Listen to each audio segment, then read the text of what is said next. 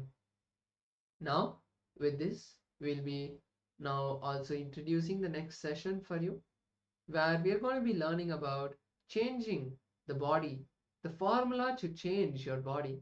All of us have the desire that what if I could get a nice physique, a nice strong body without needing to go to the gym or do yoga. And actually, in our Vedic tradition, there are some advanced techniques that are there to get us to be able to do that. Even Swamiji has said that he has practiced this technique and shaped his body the way he wants. But there are also some important beginner level preparations that we need to do to our body to be able to practice those. So Swamiji is going to be sharing with us the formula how we can sculpt our body the way we want and manifest the healthy body. So with this, let's now be in the space of listening and receive these powerful truths.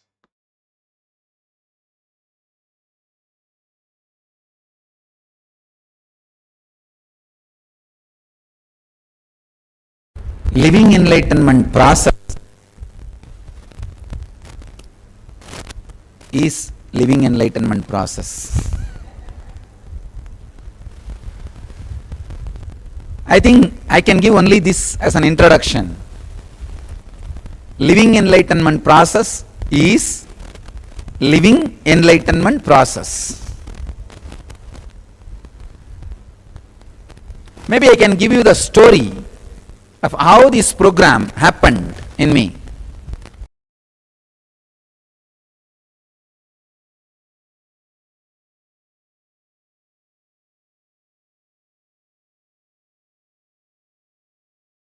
Living enlightenment process is living enlightenment process. I think I can give only this as an introduction. Living enlightenment process is living enlightenment process. Maybe I can give you the story of how this program happened in me.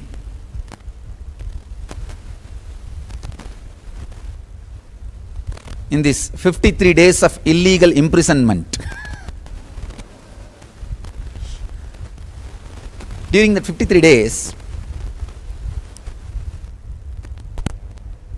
maybe it was the evening,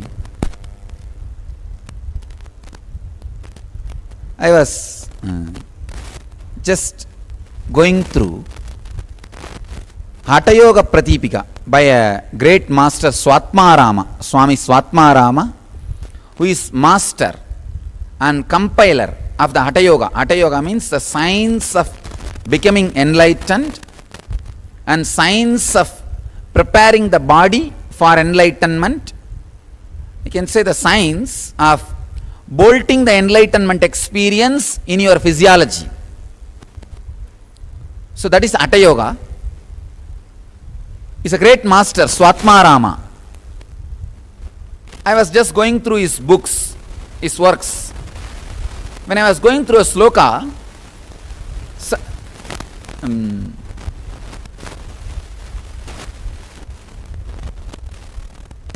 it was such a powerful sloka.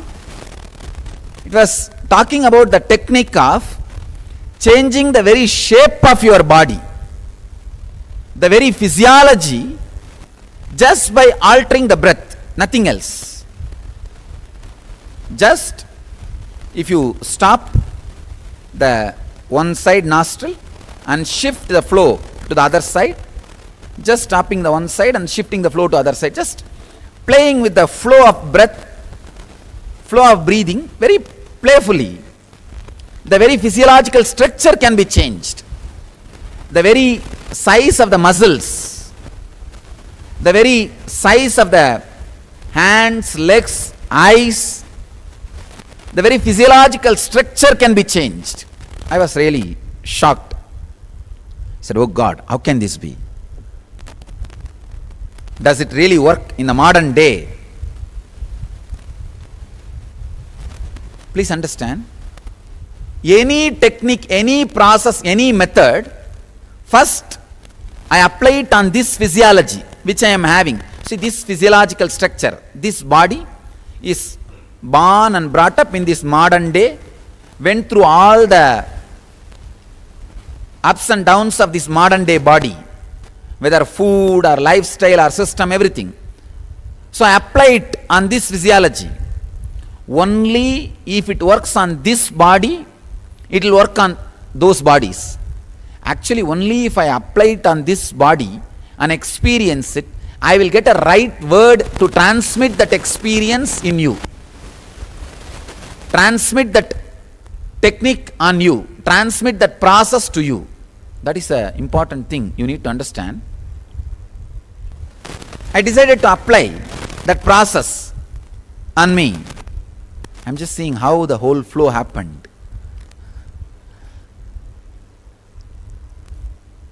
See, for example, if you lift 10 kg with your right hand, some changes happens in your muscles, some changes happens in your breath, breathing, some changes happens in your chakras, energy centers. Understand? When you lift 10 kg, some changes in your muscles, some corresponding changes in your breathing system, corresponding vibration changes in your 7 chakras. So I was trying to do this trying to reverse this whole thing. I tried to create the same vibration in the chakra. I saw very clearly the same breathing changes are happening and same muscle changes are happening. So now I know the formula of shaping your body without working out.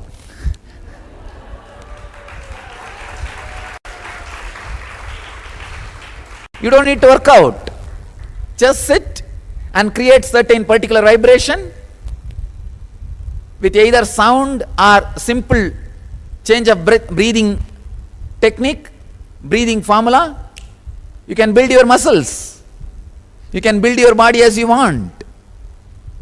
It was such a strong revelation. Oh God. And I tried for 2-3 days. I could literally see body bulging or shrinking. Today's truth is breakthrough in consciousness.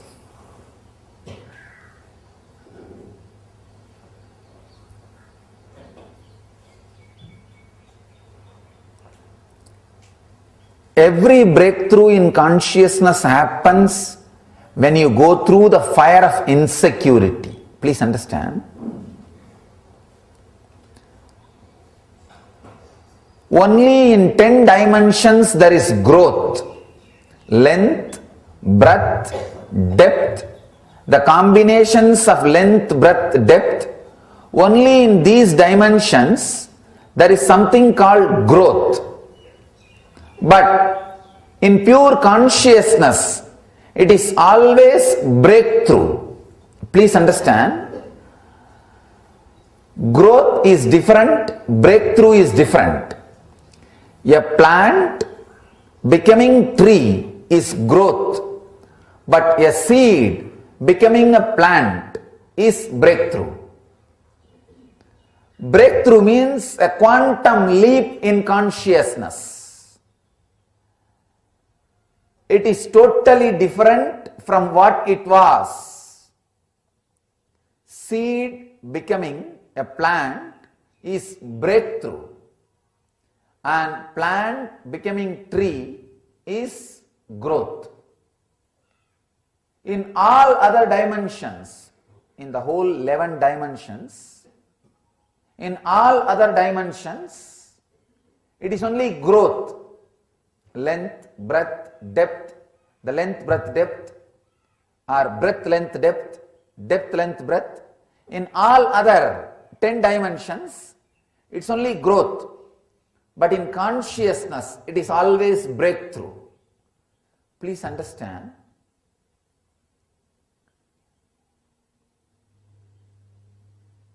All growth happens only in the mind. But in consciousness, it is only breakthrough. That is why enlightenment is always instantaneous. It is not gradual. Whatever you experience gradual is just what is happening in your mind, not in your consciousness. It's like heating the water. Till 99 degree it is growth. But the 100th degree, the water becoming steam is breakthrough. Same way in our consciousness, all the practice you do is growth in the mind. You create a situation where the breakthrough can happen. But breakthrough itself does not happen by growth. It is totally different phenomenon. Breakthrough in consciousness happens only when you go through the fire of insecurity. Means you will practice your best and you will do all kinds of practice, but suddenly you will be in a position where you do not know the next step, where you do not know what is in the other shore, where you do not know what is next. Simply you are in a situation where the utter insecurity, what we call darkness of the soul, how you behave when that space happens in you is the decision making factor whether you are going to have the breakthrough in consciousness or fall back. Understand? Master is master in creating this kind of situations. Master exactly creates you the right utter insecurity and have the breakthrough in consciousness, the enlightenment itself. Every day the possibility for breakthrough exists. Every moment the possibility for breakthrough exists. So I wanted all of you to know all other things, taking bath thrice a day, washing your body with herbal ash, rolling on the ground, doing the pranayam, doing these techniques, everything is for growth. That is why these things can be sold very easily in the market. It really does the growth in you. You feel, wow, last 10 days I am feeling healthy. Last 10 days I am doing, my muscles are different. You can see the growth. But I am not the teacher who is selling the techniques for growth. I am the master who just breaks and creates, gives you breakthroughs. Understand? Aparigraha and Satya are the possibility for breakthrough. And all other things are only possibility for growth. Here I am insisting on going through the utter insecurity, the acid test, the fire of insecurity and having the breakthrough in consciousness. I bless you all to have that breakthrough. Let you all live and radiate enlightenment. Let you all experience and radiate the eternal bliss, Nityananda. Thank you. I tell you, only the people who don't have any purpose on their own to live, but they have time to live, they do unnecessary things of harassing others. And they intrude in others' space. They intrude in others' life. They disturb in others' living. I tell you, live just because you have some reason to live. If you don't have any reason, just disappear. And I tell you, if you are honest and tell yourself, hey, I find no reason to live, Why not disappear? You don't need to commit suicide. Simply the cosmos will say, come on, come back. That's what I call Videha Mukti. See, Jivan Mukti is living with a clear understanding. When you don't have anything, any reason to live, just tell the cosmos, hey, I think I don't have any reason. Simply relax. Your Deha will become Videha. You will relax into the cosmos. Cosmos is waiting. He is waiting to fulfill your purpose. You don't need to commit suicide. See, when you have purpose, he says, come on, I'll fulfill you. I'll celebrate myself through you. When you say, I think I have no purpose, then he will just say, come on, come back, relax. So that's what is Videha Mukti. But these fools, neither they have a purpose when they live, nor they know how to tell the cosmos that I don't have purpose, please let me relax. No. That life only, full of conflict, harassing others, interfering in others' space, intruding into others' privacy, trying to abuse people, all kinds of nonsense starts, that is where.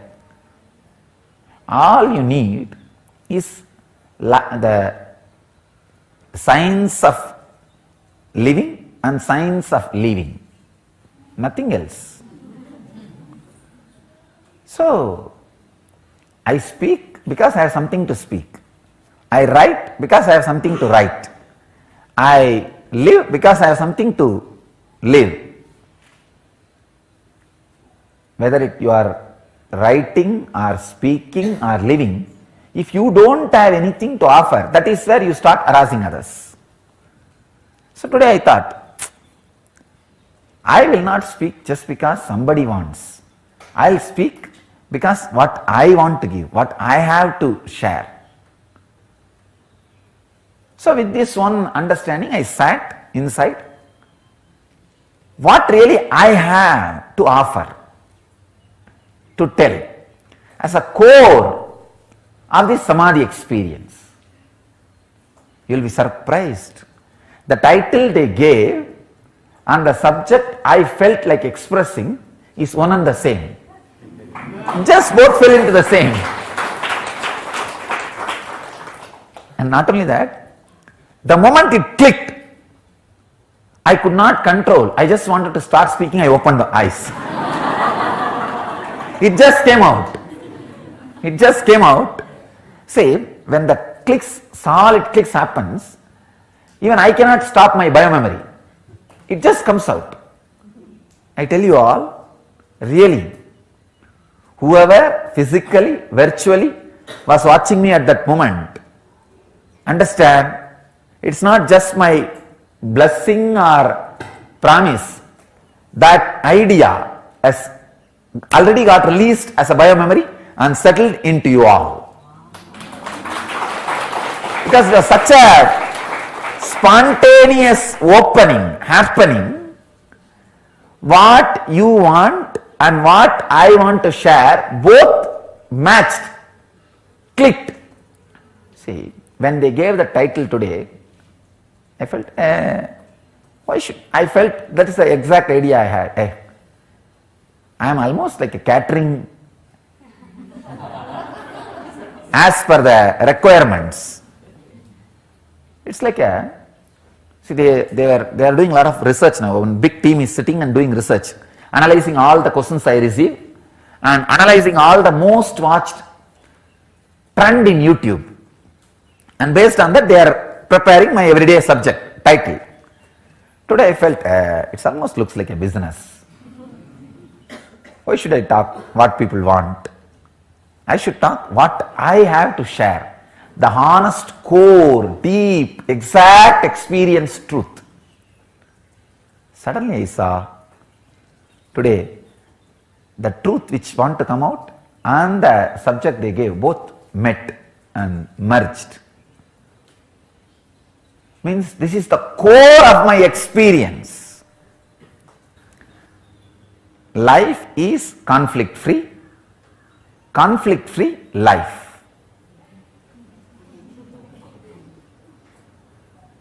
Don't analyze, am I conflict-free? How to live conflict-free life? What is the technique? What is the method? How to go about? Nothing. Life is conflict free. If I am living, I am conflict free. Conflict free life. That's all. I welcome you all with my love and respects. Today's subject, conflict free life, the only way out of depression. Again, because these guys are just enchanted with this title. Every day they are giving me the same title. Conflict free life, the only way out of depression.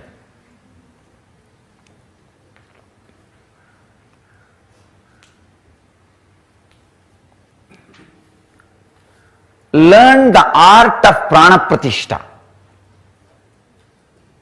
Learn the art of prana pratishta, giving life to what you want. Then you will just live in conflict free life. Understand? It's a very simple truth.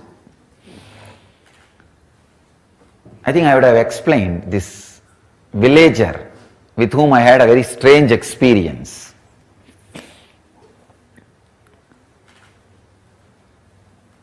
During my wandering, I was resting in the noon time under a tree, putting my head on a small stone which had turmeric, all that little puja was done on that, but I did not expect it is worshipped by somebody as God. I thought maybe in village every stone, every tree is worshipped. In India, that's why when British put the milestones, first it was all painted in yellow. Suddenly they saw in 1 week all milestones have a fully dressed, decked with flowers, and people have started worshipping and everything has become temple. But in your life, even though you gave power to all the conflicts, after you start perceiving it, you forget you gave power to those conflicts. Remember, retain the ability to do prana pratishta. When you gave power, when you perceive conflict, take the power back. Put the power on life. It is you who is going to decide whether to give power to conflict or life. Again, life has no conflict, conflict has no life. Life has no conflict, conflict has no life. This is the truth. So, yesterday I received a question from one early participant. Swamiji, sometimes the conflicts are so real. If I go on feeling it is not true, is it not like cheating myself? Where is the line? Understand, he was asking, where is the line for the optimism? Be extreme optimistic. There is no line. There is no line. You cannot be more optimistic in more worse situations than me. Understand? Be extreme optimistic. There is no such thing as borderline for optimism. I tell you, give power to life continuously. Don't even a moment slag and give power to conflict. Optimism means giving power to life, doing prana pratishta to life. So there is no extreme in optimism. Learn how that villager, he was able to put God in a stone. Immediately next moment he was able to put another one stone and put God in it. Same way, have the ability to move life. If you have given life to conflict, if it is hurting you, just move it to the life. That's all. Nothing else. See what has happened. Even though these guys have tried so much, all possible conspiracy, abusal, scandal, finally imprisoning. What has happened? 53 days. I prepared my body and mind so thoroughly and downloaded all the techniques. When I come out, here people are levitating.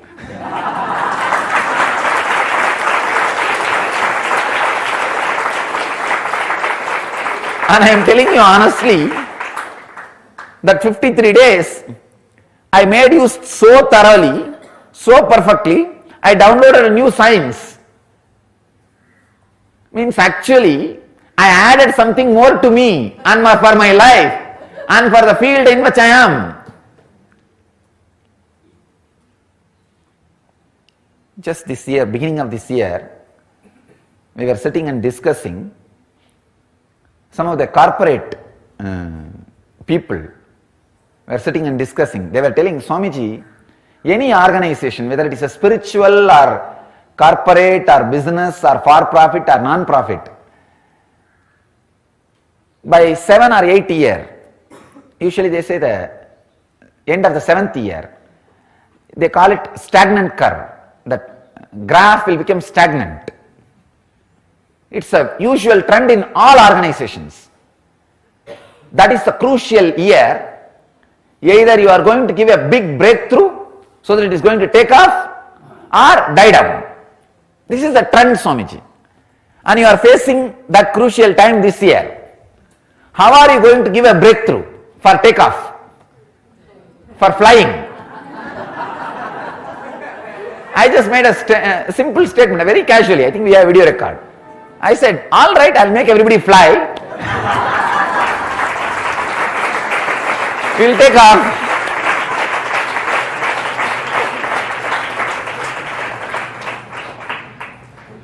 And now we know. Now we have a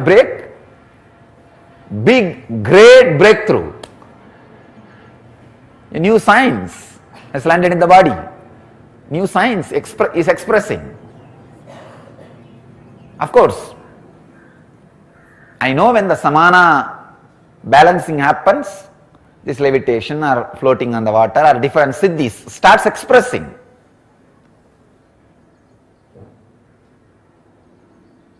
But visibly now it is getting reproduced in anybody and everybody. Any biomemory sits in the front and ready to go through the process, simple readiness, willingness. The initiation is happening. And too fast, really I tell you. For Raghupati Yogi, it took 6 years to make me levitate. 6 years it took for him.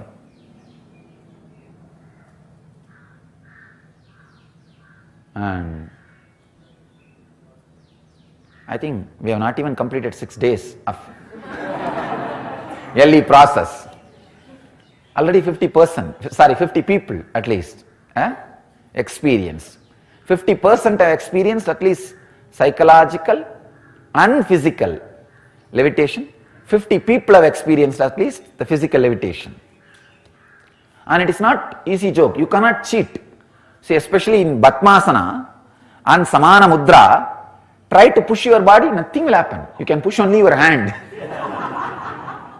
Your body can never be lifted. Only when it is really getting lifted by Samana balance, it can happen. Now I saw the stagnant graph is broken. Now we have taken off. Please understand, either there is nothing like you other than the other exists, or nothing like other exists other than you.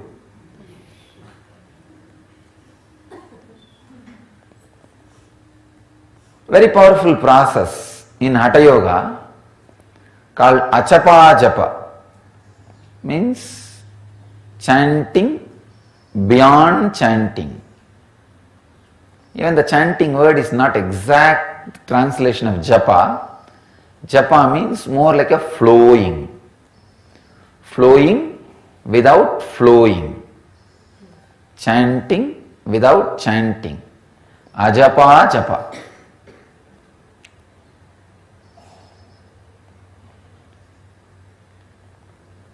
constantly, knowingly or unknowingly, consciously or unconsciously, your being goes on chanting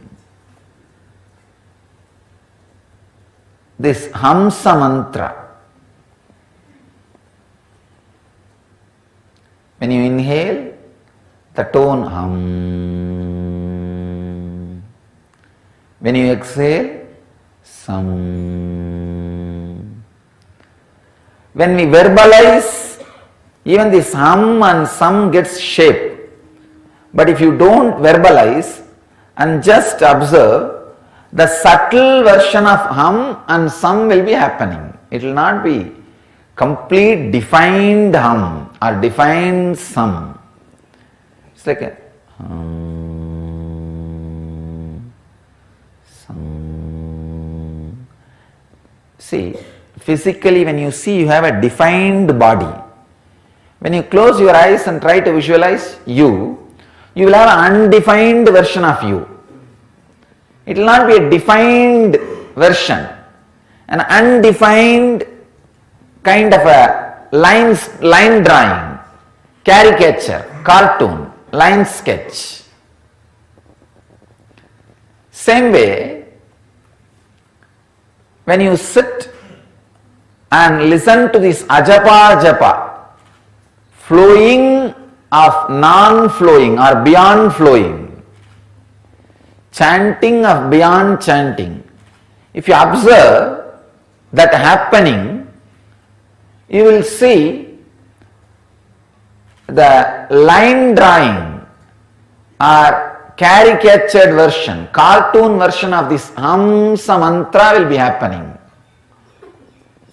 Please do not add that hum or some sound with will. No. I am not asking you to add with will. When you add with will, it becomes japa, means chanting. No. I am not teaching you that. I am telling you to sit and try to find out the mantra. In the beginning, it will be the dull version or undefined version of hum and sam. Slowly, slowly, either hum or sam will disappear. Understand? Hum means the idea, me, I. Sam means the whole. You can call it cosmos, God, or anything other than you. Anything beyond you. When the strong defining difference between this hum and sam disappears, you become Paramahamsa. As long as this hum and sam happens in you, you are a Hamsa.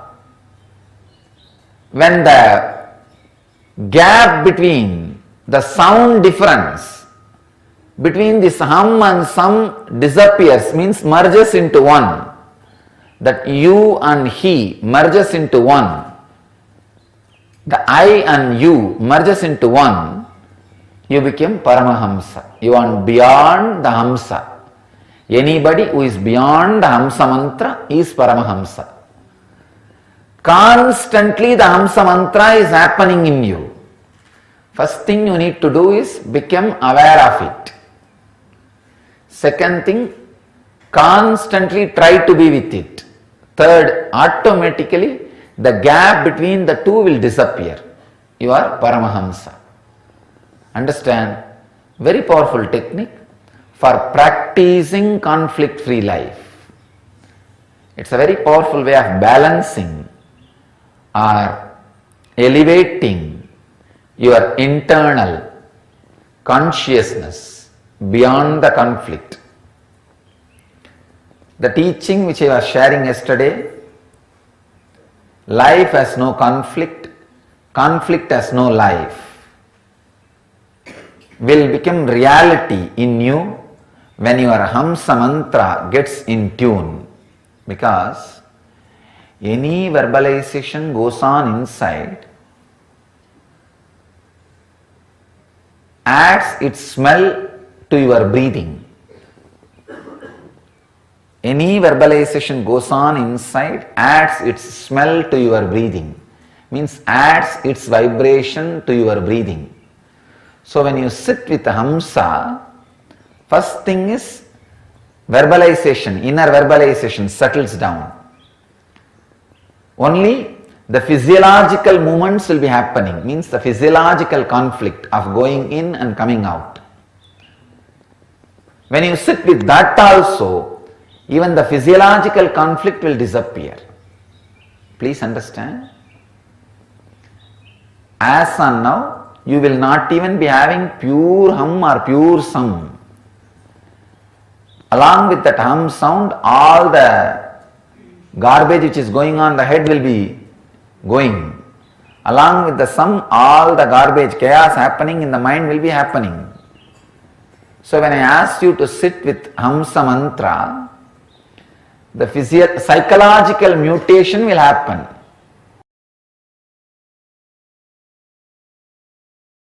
Om Nityananda Paramashivoham. Om Nityananda Paramashivoham. Om Nityananda Paramashivoham. Om Nityananda Paramashivoham. Om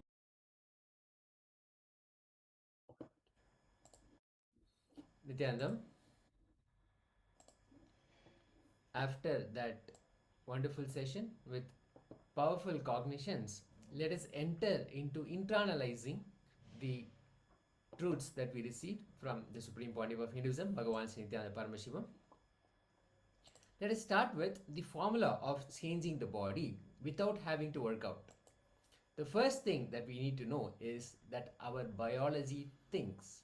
It is not just flesh and bones, it's not just something that is static, it actually thinks. And what this means is thinking is the activity that affects directly one end, the consciousness, and on the other end, it's the tip of our fingers, nails, tip of the air, all of this. So everything is affected by our thinking. Consciousness on one end and biology on the other.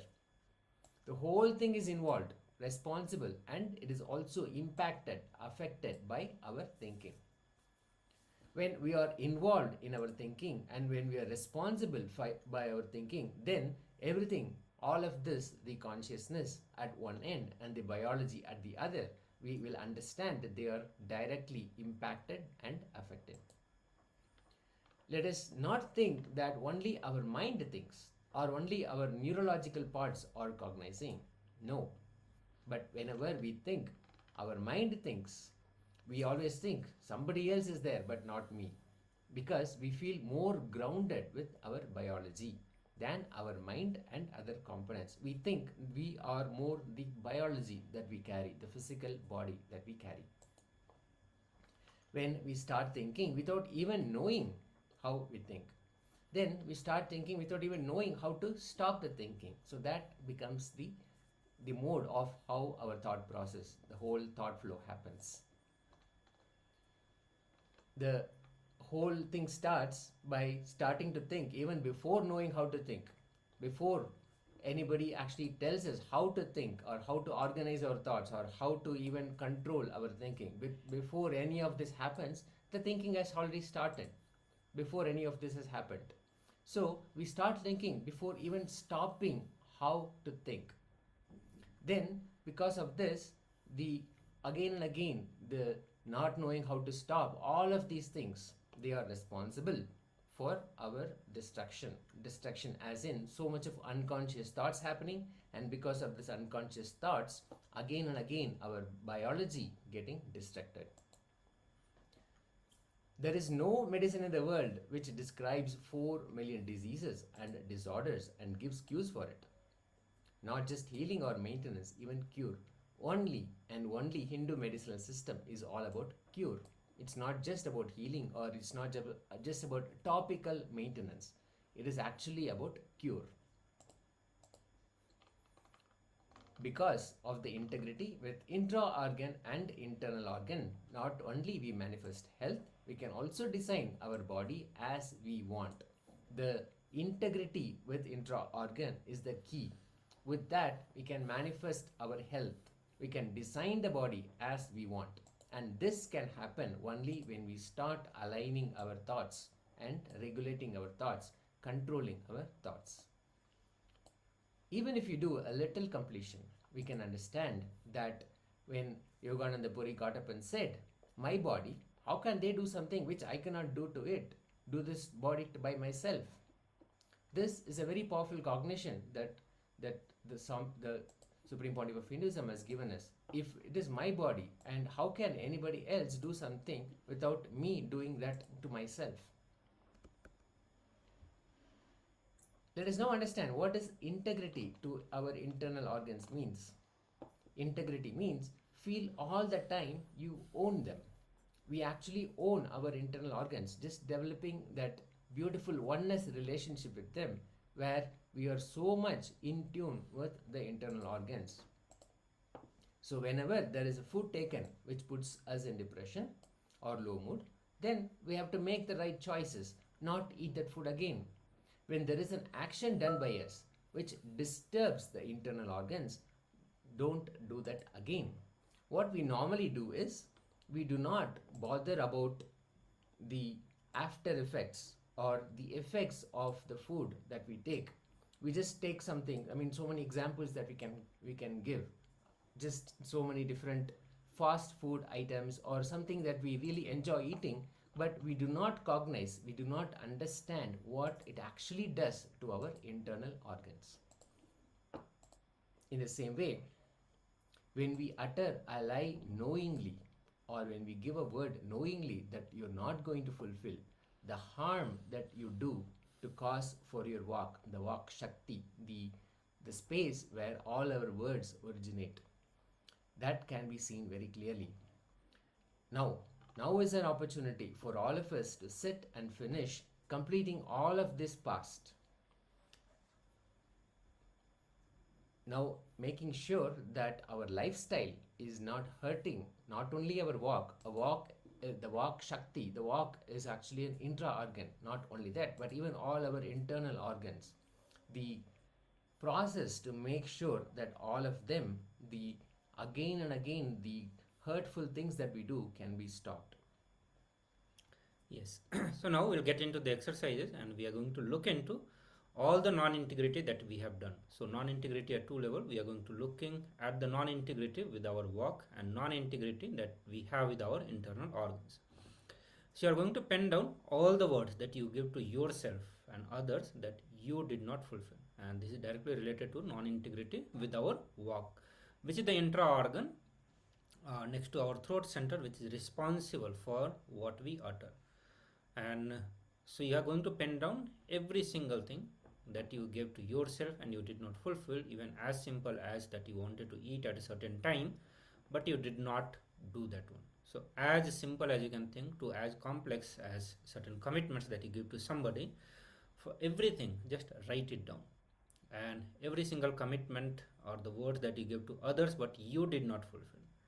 Then you are going to pen down all the hurtful, harmful words you used towards yourself and others. So in whole day, whenever we are doing certain things, there are many times we constantly go on blaming ourselves, abusing ourselves, that I should not have done like this, how stupid I am, how dumb I am. And likewise, there will be many such harsh words that we go on using for ourselves in the different situations during the entire day. So you are going to write down all those words that you give to yourself, that you use towards yourself and towards others also. So you may be using internally many times about the person, many times externally you will tell to that person, being a very abusive. So write down all of that and then decide to use positive words from now onwards. And then you get into the completion process, you make the declaration that from now onward you are deciding to be integrated and drop all kind of non-integrity in the commitment that you are giving to yourself, to others, or the way you are going to behave with yourself. You are going to bring integrity in that also. So let's just start this. I request all of you to pick up pen and paper and start writing all these things.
Nityanandam, let us relax. You can share with us your insights from identifying the words that you have given yourself and to others. And when you start thinking back and understanding even the hurtful, harmful words that you give to yourself, so much comes up, so much of thoughts, cognitions, and understandings come up. So take a few seconds to share with us how this exercise revealed the words that you give to yourself and to others, and the words that you use towards yourself. Through this exercise, you can share with us. Yes. And with that, we'll move to next session also, which is going to be power manifestation. And today we are working on manifesting the power of Astamahasiddhis, and one of that being we are working on increasing or decreasing height of a person. In this round, you are going to be increasing height of a person who is at distance. So not to yourself, but to others who are at a distance. So they can be in your room also, or you can partner up with any of the members from the Zoom room also. So let's spend few minutes to partner up or find a partner. And if you do not find anyone, then we can also go for increasing height of your own. So for that also you need to take the measurement of your height, and please be ready with that, so that after power manifestation we can verify that. Okay, so all of you please sit straight and close your eyes. Chant Mahavakya intensely and loudly. Connect with Swamiji through your third eye by chanting Mahavakya. Make this declaration, the Satya Sankalpa, to increase your height. You can even make the declaration by what unit you want to increase it, like 1 centimeter, 2 centimeter, 6 centimeter, whatever you want to increase. Make the declaration and just relax in the oneness with Swamiji. And you need to just chant Mahavakya intensely. So please start. Om Nityananda Paramashivoham. Om Nityananda Paramashivoham. Om Nityananda Paramashivoham. Om Nityananda Paramashivoham.